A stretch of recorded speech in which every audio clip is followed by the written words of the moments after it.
we're here live on the Female Solution Radio Show. And this is Woman to Woman with Wanda Carter, our great producer, Wanda Carter. And we've got some wonderful co-hosts with us today as we talk about some very important topics that will help us become better people and to transform the world we live in. I'm Naimah, executive producer of the Female Solution Radio Show, and we have with us our wonderful co-host, and I'm going to give you an opportunity to introduce yourselves, starting with my dear sister, Glenda. Okay, well, I am Dee Love. I am the member of Women Entrepreneurs International, the smart choice, empowering women to be financially free. And our dear sister, Glenda, go right ahead. I'm Glenda Fulton, founder of the National Sarcoidosis Foundation. Wonderful. Well, this is Woman to Woman with Wanda Carter and our dear producer, Wanda Carter. As always, is there behind the scenes making it all happen. And you can watch the Woman to Woman TV show at www.ccnewsmedia.org. And also, you can email her at woman2woman, that's woman, the number 2, woman, at ccnewsmedia.org. And you can call for information, woman to woman, at ccnewsmedia.org. You can call at 773-609-4869. And as always, we appreciate your participation. And we see there are those who have joined us here live on Facebook. We've got a number of topics we want to deal with. One of the first things, and we've got, of course, those who are listening with us on our switchboard, and we invite you, if you have comments, to press 1, and we'll bring you into the conversation. One of the things that has been a very important note is the issue of money. And we are constantly seeking ways to finance the things that we know are important, and many times great ideas die for lack of financing. So our first topic we want to take a look at is, there are many great businesses and organizations that are doing wonderful things. We have people who are manufacturing things, people who have great services, people who have organized large members of the community, and they're doing some wonderful things, but they struggle because they lack finances. So today we're going to take a look at how we can actually create a means of financing those worthwhile visions that many women and men have that could really make a difference and solve problems that we have if we just collectively gave and provided the means. But one of the first issues that we have to face is the challenge of trust. And I want us to take a look at that. Because often we have had situations where people have gotten large grants and they have had these grandiose plans, and then something happened, and next thing we know they're getting indicted for fraud or theft. And so people get skeptical. Let me ask you both this. What do you think it is that makes people seem to lose their ethics when they get awarded, say, $1 million contract to do something? Then I'm going to start with you. You're head of the Sarcoidosis Foundation, definitely a worthwhile organization. Sarcoidosis is something that is very much prevalent, more than we really realize, and there is a need to promote and to provide a means for treatment and even education. But when it comes to getting financing for things, often we have to deal with being in the shadow of someone else who perhaps mismanaged funds. What do you think it is that makes people lose it, I guess, when they get a large sum of money to do whatever it is they said they were going to do? Well, let's start with integrity first of all, because I feel if you don't have integrity, where's the truth? Can it be told? How will you handle that with others? Are you open-minded enough to share with someone else without, sweeping them under the carpet or throwing them under the bus, per se, especially about some money? So I think it starts with us in a way. How do I love myself enough to share or to do something with you or anyone else for that matter. And like I say, we'll come back to truth and integrity, and especially integrity. Well, you know, we never really know whether a person has integrity until they're tested. It's easy to be honest with nothing, but when you actually get money and you really get a sizable amount, maybe more than what you've ever had, $1 million, and somehow a million sounds like a lot to people who haven't had a lot. But when that $1 million is awarded after you've written the grant and all of that, or whatever the case may be, you got the contract, and the money is awarded, somehow people just lose it. Why do you think that happens? What do you think it is that causes people to not be able to, as Glenda says, act with integrity and truth once they get the money that they said they need to do this wonderful thing they were going to do? Thank you. Well, you can start at the top. You can start with the government. Okay. Everybody steals. Why is that? Because it's a false concept that they're worshiping. Number one, the dollar bill. It's not money. The dollar bill is not money. Okay. So we're dealing with a false currency. People believe in the piece of paper, and we know that the piece of paper really has no value. But in concept, if you think that it does, it does. And so you want to do like everybody else. That's stealing. I haven't been in politics, but since we've been here, we were stolen. So we're dealing with a false concept of what's true and what's real. So we can just start at the top. I mean, in the book you authored, the psychic trauma, the slavery, trauma. African American psychic Right. trauma. It's psychic trauma. Yeah. So we're going to go to the root cause of it. Let's go to the root cause of it. We were stolen. I mean, we built the country. I mean, how much are we worth if you had to pay it back plus interest?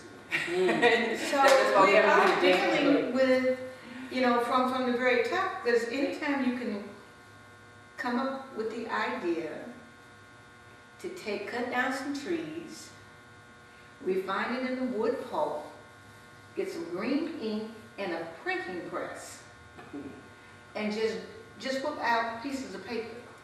And the same one piece of paper is a dollar bill. The same one piece of paper is a 50 or a 20 or a $100 bill. This is false. We don't have integrity because we're under a government that has no integrity. How do you steal people? How do you steal people? Give them nothing. Never. Ever give them nothing. And then say we got some integrity. So people really follow, I always say, children live what they learn. So if your children see that you're lying, if that's Miss Jones, just tell Miss Jones I'm not here. Miss Jones, she said she's not here. So when we talk about integrity, we want to keep it real. We really have to have integrity. This is not a game. Our lives are at stake. If we want to do something or value something worthwhile, I always say, and I operate from the basis of know, like, and trust. So if I know you, but I don't like you because I can't trust you. That's why I don't like you, is because I can't trust you. So under the banner of know, like, and trust, because we're still talking about the pieces of paper that people believe in. It's got some value. That's just the bottom line. They think that the paper has value, and look at what people do. They die, they kill, they do all kinds of things with this piece of paper. Well, that's a very valid point, and I'm glad you brought that up, because I really believe that in order for us to have a society that is honest, a culture that is honest, and people have values of integrity, we have to change the means of exchange. We can't use those dollar bills as we won't in a few days. Yeah, well, it's slowly dissipating. It's letting us know we're about to change the whole system, because this system isn't working. If you have a small group of people who own and control the productions and the means of distribution of this symbol that you're using to represent wealth, then that small group of people determines who is wealthy. And that small group of people can determine who gets basic things that they need. So that small group of people creates poverty simply by withholding that little paper symbol from a large amount of the population. That's what's going on right now with That's some of what's these going on right now. tragedies. There's some communities, Puerto Rico, Look at what's happening in didn't Puerto get Rico. what they should get, and other Right. people Right. got, Texas know, got plenty. Yes. So that being the case, what I want us to work toward and believe can happen is the creation of a new system of exchange. And we know some people have done it. You have time banking, we've Time been banking part is of not sure. where an hour of your time is in exchange for whatever goods and services you need. Now this is what I envision. If everybody took inventory of all of their assets, everything that they currently have possession of right now, everything that they own, and then they made a list of all of their skills, everything that they could offer as service. This represents their wealth, what they have to exchange. Now, if you could go on your computer and look for someone who, say you wanted to buy a new leather jacket. Look for somebody who has a leather jacket in their list of inventory that they have, and then perhaps that person also, if each person makes a list of things that they need done, things they need help with, services they need, items that they need, and you look at their list of needs, and you look at their list of assets and their list of services, and you say, well, look, they have a leather jacket, and they say that they need someone who knows how to file taxes. Oh, okay, well, I do taxes, so perhaps I can, in exchange for doing their taxes, get that leather jacket. I just did that before I came here. Well, taxes are leather jacket. I literally pulled the blinds down out of the bracket. And I was gonna put the blind back. I didn't have the right screwdriver. So there's a gentleman, he goes around and he does little odd things, and I had asked him, I says, I need a screwdriver to put my blinds back up. He said, I'll do that for you. I said, well, I don't have any money to pay you. He said, don't worry about it. So he came up, he put the blind up. I said, you know what, in exchange for you doing this for me, I have dinner. Would you like a dinner as my appreciation for what you did, because you came right away? He said yes, and I said, then I'll give you another plate for tomorrow. Is that okay? He said, yes, that's okay. That right then and there let me know that this stuff really works. Right. It really works. It does. Yes. So what I can see us creating is a very easy, and there are many barter organizations online. I mean, people are doing this already. I think rather than it being a fringe thing, it needs to be a way of life. And then people will be kinder to each other. You think about how this young man, I mean, he enjoyed the meal that he had, and he wanted that more than the $20 I was going to give him. And I'll tell you this, you know, one of the things that we do time banking is because if you bought it, the government wants its taxes. So we have to find a way, and then of course the government wants to get paid. I think the government even will at some point have to function in a different way where people aren't paying you taxes. People are offering services. What does the government need done? I mean, the government needs the roads cleaned. The government needs the trash picked up. The government, you know, needs trees cut. I mean, all the things the government needs done. I think same thing, the same function where we function as a community where we cooperate. So now, Glenda, if you were going to make a list of all of the things that you need someone to do, and rather than you having to pay them, you know, there would be a way you could exchange something that you have or something you could do.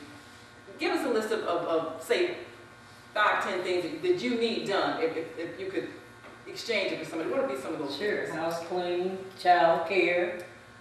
You need someone to work with you if you're in a business, as you said, to be productive and make sure you can, you know, collaborate amongst many things. And in exchanging, you can borrow for what it is you provide that probably could help me or you or whomever. People who produce the food. I don't want to go to the garden if I don't have time to go, then someone else can go and do that for me.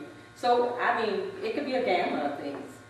But those, I think, are some important things: child care, housekeeping, food for those who are farming or whatever it is, or those who go to the wells and get the water wherever it's coming from, or other items. We're gonna have to learn how to do something. So, Underwater. yeah, really. So now, you mentioned a couple of things, you know, child care, you know, maybe going to get groceries, housekeeping, and all of us need that. I mean, all of us, if we had somebody to take care of that, we could have a whole lot of extra time. So now, with that being the case, now can you think of maybe 5 things you could offer to do for somebody who might need some things done? Sure. Oh, next year's person. Sure, I can cook, so sure, I can go in and cook for someone. I can do their laundry, as far as that's concerned. Write a letter, or, like you said, if we're borrowing, there's many things here. And iron and what have you. I can go out there and hoe and pick the garden, dig the garden, and whatever else they have to do to make sure that I can provide that food that's going to come up out that ground. So, you know, there's many things we can do. I think we just have to think about it, and what you like to do too is important, I think. Yes. You know, because you do your best with it. Yes. Well, we've got some responses here from our. Who said tax jobs concerning the sugar tax laws. He said call Farm Market Pro Ask Force Cuff James. Okay. James. And he leaves a phone number. Okay. So, and then you have him, he comes back again and says 1,000 of opportunities. Every department is being privatized now. Oh, okay. Yeah, well, that's true. Every department is being privatized, and then we've got people who have skills that are out of work. So, and then he says bartering is the basis of every business venture when starting. yes, that is true. So we have to remember before there was these dollar bills, they cut down trees and chopped up wood and made pulp and ink and all that and came up with this paper money. Even before gold, people simply traded on what they needed. So we're not talking about something that's not doable. Oh, absolutely not. We can just decide to go back to a system that works. Well, we've got a call at 773-683. Thank you for joining us on the Female Solution. Give us your name, where you're calling from, and your comment. Uh-oh.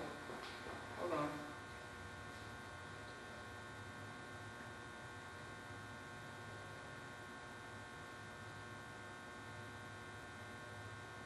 (773-683). Are you with us?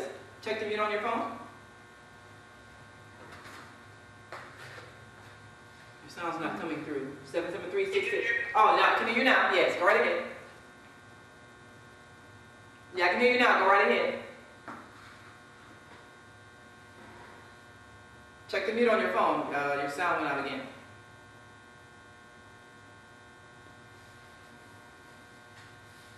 I think a little bit of sound issues there. 773-683, your sound went out again. You want to check the mute on your phone? Okay, now we can hear you. Okay. Okay.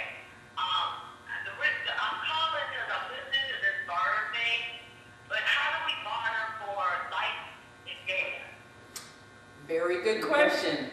How do we barter for light and gas? So, you got some. Well, I just went to the library and got the movie called Soylent Green. And in that, and I've gotten an email sometime back where they were going to have prisoners on bicycles pedaling to keep electricity. And in Soylent Green, Edward G. Robinson is lit because the lights are flickering. I remember and he's on a bike to keep the lights on. Now that might sound really wild, but I can share this with you. When the lights went out in Puerto Rico, they had no internet. Right. They had nothing. So that's pretty good. That's a good question. Not unless you got a flashlight that will shine for about 72 hours. I don't know how else you would do that. Fire is free. Well, if you can, well, you're not gonna burn fire in your unit. And a In fire, the apartment. you can't do that. But you gotta have some flashlight and maybe a candle. Yeah. But you know, I think that. I remember to a degree, and I know what you're saying, but isn't that a good argument for solar energy where we're not dependent upon anything except the sun? And that. I mean, we're gonna have benefit.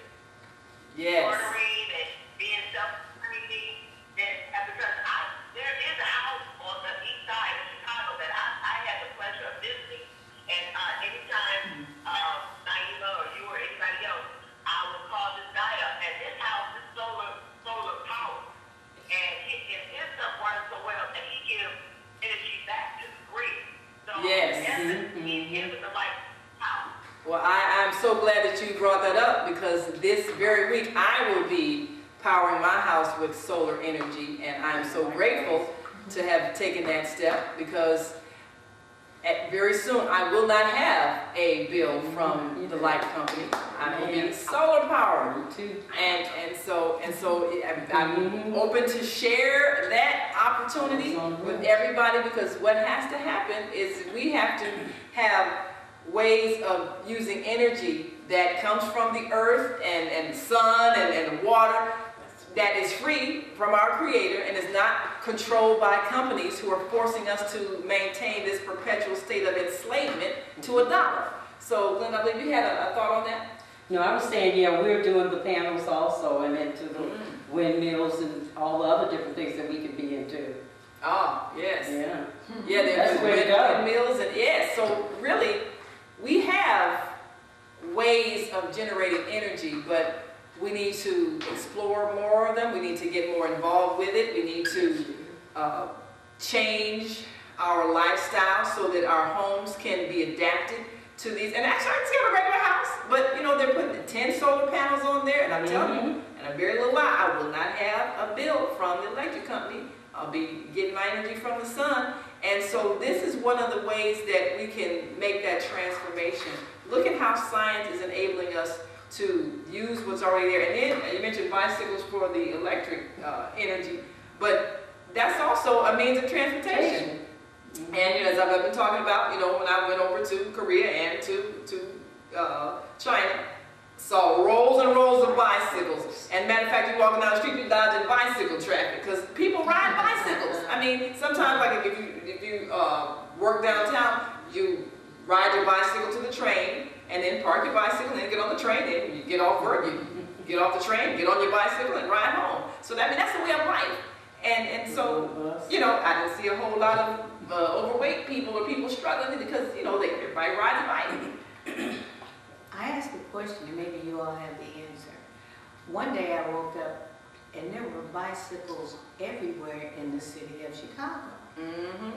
So what do you think brought that about? Probably visited some other cities and saw they figured out a way to make money off of it because, you know, you can rent those bicycles. You have to move back. Blue Cross and Blue Shield is sponsored that David Side way. Oh, really? What happened? You hear me? You said Blue Cross and Blue Shield is Blue Cross and Blue Shield is sponsoring that. That's a partnership with them, with the city of Chicago. Yeah. Well, you know, if it's this city, it's a business deal in it. You know that. Well, because I was actually wondering, is this something that they are anticipating in the long run? You know, we have a really high carbon footprint here in the city, in all major cities, from using oil, this petrol. And, you know, there are a lot of ideas now on the books that we don't have to use the petrol. Okay, we can lose this carbon footprint by bringing on these bicycles. And even with electric cars, that may be a little ways off, I'm not sure. But I thought about that. Why did these bikes show up all of a sudden? I thought about that too, and I think it happened after the mayor had gone to several cities, and I know he had to see right with China, you know, but that's one of the ways that the city is going to have to cut down on its carbon dioxide, carbon monoxide and all that. And also, you notice where the streets, we have all of these bicycle lanes, because people are getting kind of annoyed at that. First, like, wait a minute, why are you doing this? Now traffic really backed up, but now they're trying to create bicycle lanes and everything. So, all of the pollution, that could help to get rid of it, but then we also have to look at a changing lifestyle. People are tired of paying so much for public transportation, and sometimes these are just ride your bicycle to where you're going, ride it to work. And I think also the whole fitness thing. Yeah. But it's part of what we have to do in terms of making that transformation and finding ways we don't have to pay somebody to get where we're going.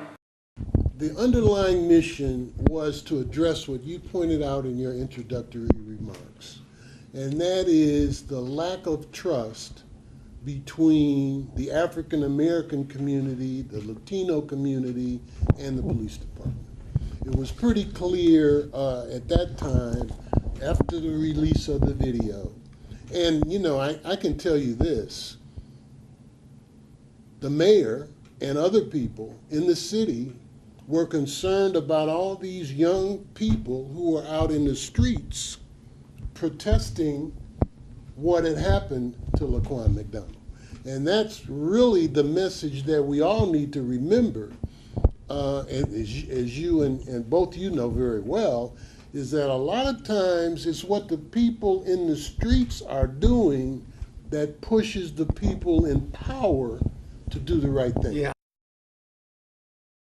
We realized back then that Black Talk Radio was one of the few vehicles, Brother Harold, that we had to express ourselves. Right. I mean, we really couldn't go down to Channel 7, WBBM, or any of the major talk radio stations. And so if we weren't in the black community and the black community didn't have the 1 or 2 talk radio shows, we wouldn't have had any way to really express our grievances, our problems, talk about our world. We called a meeting about a year ago just to see who would come out, and we had about 400 people came out. We're now identifying a think tank, and we want you to be on there. There's only going to be 12 people on there. And in that think tank, we're going to roll out what we think are the issues, and we're going to give it to the people, but we're going to start dealing with issues in the black community in terms of this think tank that we're forming. And as we go through the series that we're going to do on Black Talk Radio, Lou Palmer, the talking drum, was a major influence on black listeners and on Black Talk Radio across the country. People, look, the big topic always in Chicago is politics. Every Wednesday. At 2:30 p.m. 1570 a.m. I was stripped of my childhood. At the age of 16, I walked naked into manhood. Cause my parents were Rolling Stones. No, they were never in a rock band or on the cover of a magazine. It's just that they never hung around long enough to gather any moss. Trips back and forth to Africa in search of a better life for us made me feel like the one we had was never good enough. The one I gave them was never good enough. So me and my sisters learned to harvest ourselves, trying to see the fruits of my labor hanging from my family tree. But you see, it's hard to grow trees in the city. So at the age of 17, I knew walking a certain way would have consequences. That if my pants were too high around my waist or my trainers were slightly out of date, I might as well have been walking with a target painted on my back.